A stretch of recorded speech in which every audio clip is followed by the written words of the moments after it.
The sun had long ago retreated behind the jagged peaks of the silent valleys, leaving the world in a state of permanent charcoal gray. In this place, the air is thick and heavy, like it is made of velvet, and the wind does not blow so much as it sighs deep within the thickest part of the woods, where the trees are so old they have forgotten their own names. There is a small cabin. The wood of the cabin is silvered by decades of mist, and the roof is heavy with damp green moss. Inside this cabin lives Caspian.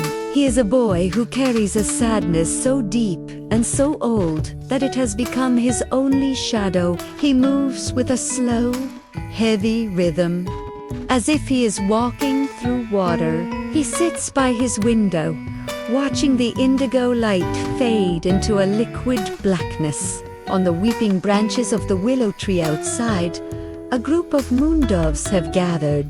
Their feathers are the color of smoke, and they do not sing. Instead, they vibrate with a low humming sound that feels like a warm pulse against the cold night air. One small dove, with tired wings, tucks its head beneath its shoulder and closes its eyes, one slow lid at a time. Below the cabin, a family of foxes is curled together in a den. They are not hunting tonight.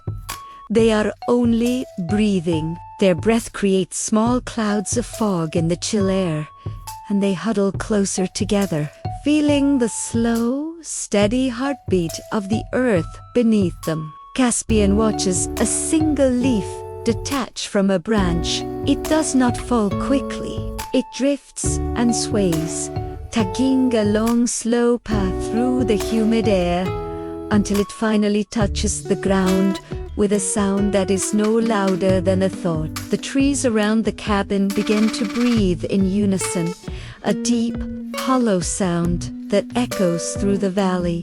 Caspian stands up and walks toward his bed, his feet barely lifting from the floorboards. The sheets are cool and smell of ancient rain. He pulls the heavy wool blanket up to his chin and feels the mist pressing against the window glass, sealing him away from the restless world. The embers in his fireplace are dying, turning from bright orange to a sleepy, dull red. The shadows on the wall stretch and shrink in slow motion, dancing a dance that has no music. Caspian's heart begins to slow its pace, matching the rhythmic thrum of the forest. He is no longer fighting the sadness or the silence. He is sinking into it. He feels like he is floating on a vast midnight sea, where there are no waves and no wind. The moondoves have stopped their humming, and now the only sound is the forest itself, dreaming.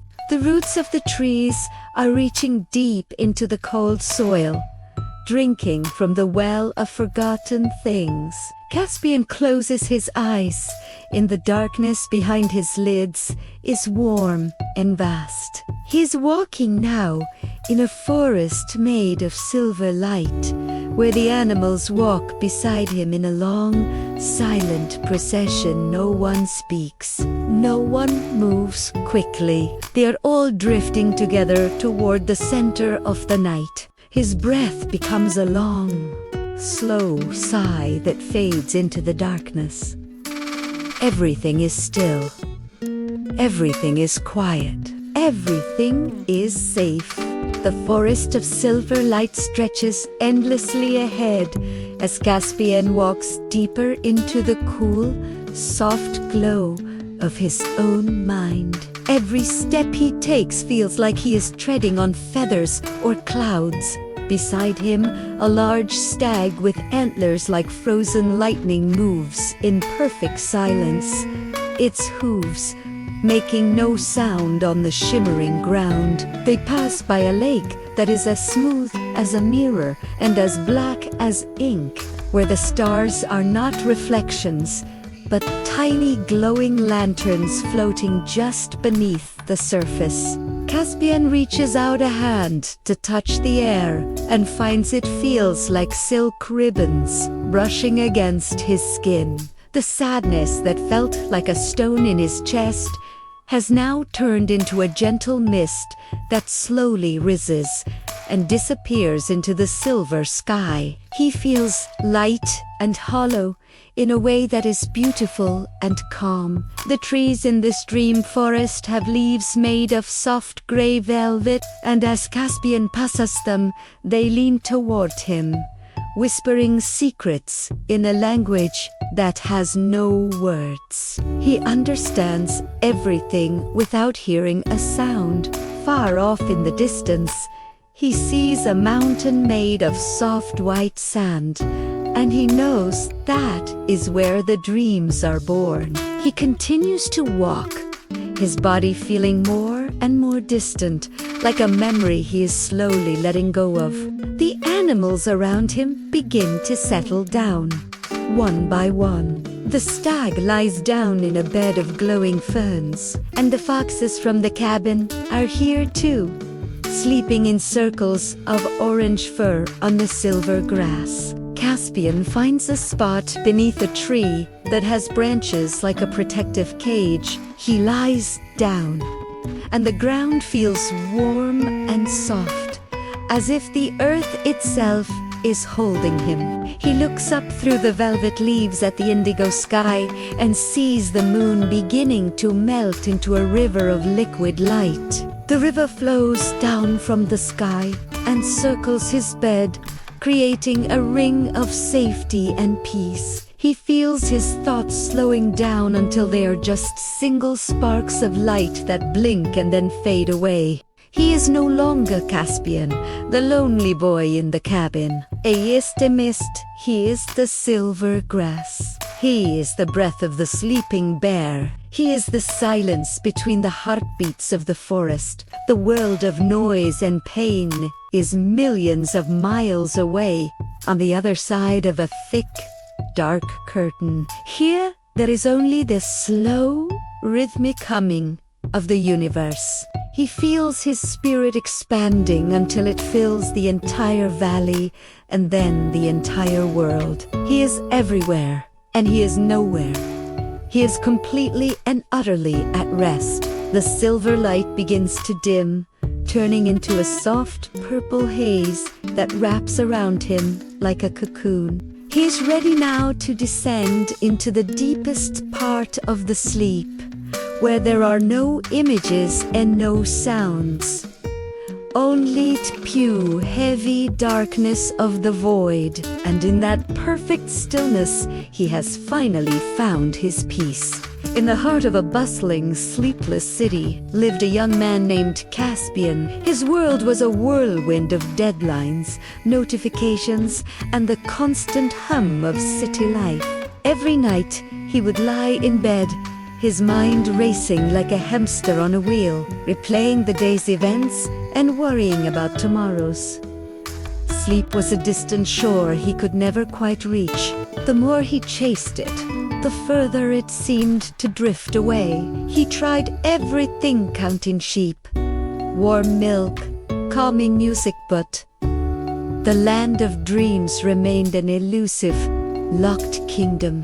One evening, exhausted and desperate, Caspian stumbled upon an old, dusty bookstore tucked away in a quiet alley. The sign above the door read, "The Somnolent Scholar." Intrigued, he stepped inside. The air was thick with the scent of old paper and something else, something deeply calming, like lavender and old wood. An elderly woman with kind eyes and a smile that seemed to hold ancient secrets greeted him from behind a counter piled high with books. Caspian found himself confiding in her, telling her about his nightly struggles, his weary mind, and his longing for just one night of peaceful rest. The woman listened patiently, nodding gently. When he finished, she didn't offer him a pill or a modern gadget. Instead, she retrieved a small, leather-bound book from a high shelf. Its cover was blank, worn smooth by time. "This isn't a book to be read," she explained, her voice as soft as a lullaby. "It's a journey to be taken. Each page holds a gateway to a different realm of tranquility. Your mind needs not to be silenced, but to be guided." She instructed him to open a page each night before bed, and to simply let his imagination wander into the world described within. That night, with a mix of skepticism and hope, Caspian opened the book. The first page depicted a serene, moonlit forest.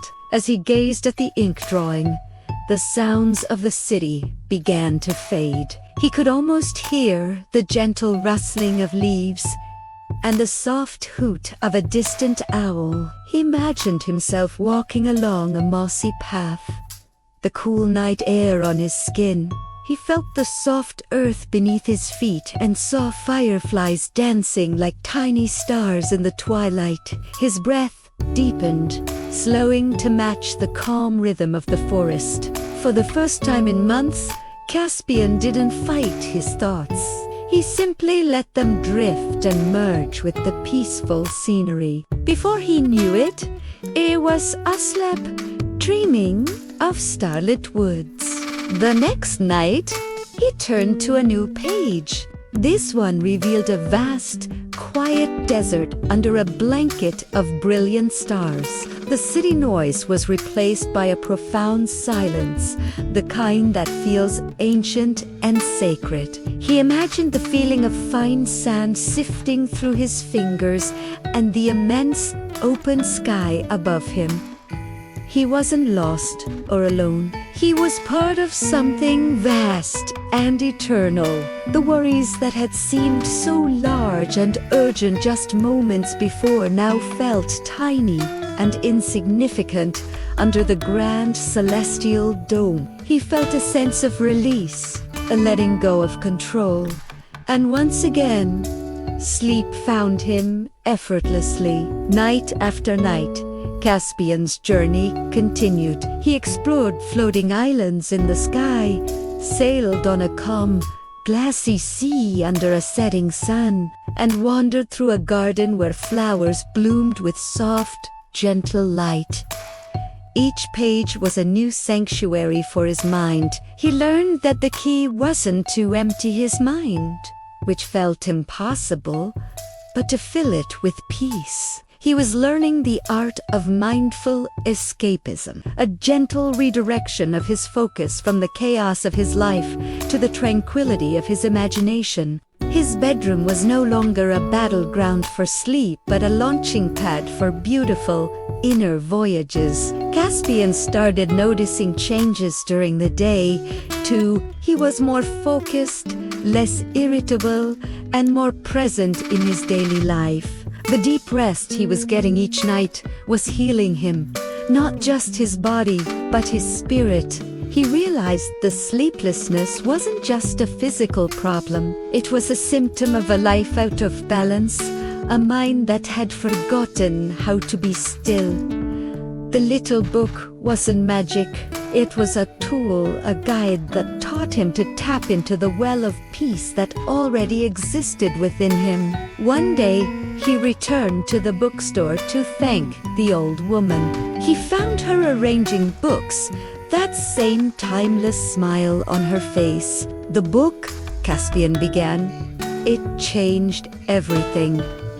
She simply nodded. "The journey was always inside you, my dear," she said softly. "The book just gave you the map." Caspian understood. The quiet forests, the starlit deserts, the tranquil seas, they weren't just pictures on a page. They were reflections of the peace he could cultivate in his own mind anytime, anywhere. He no longer needed the book every night.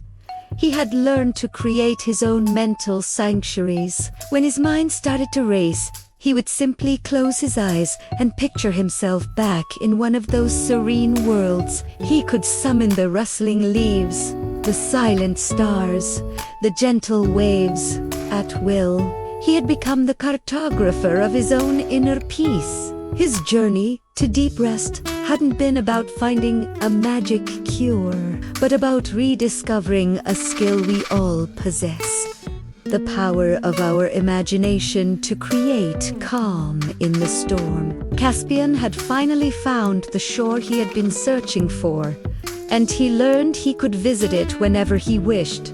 He still lived in the bustling city, but now he carried a quiet, starlit sanctuary within him, a place where he could always find his way back to deep, restorative rest. Thank you for allowing me to be a part of your night. May you find deep peace and restful sleep. Wishing you the sweetest dreams. If you liked it, please like, comment, and subscribe. Bye.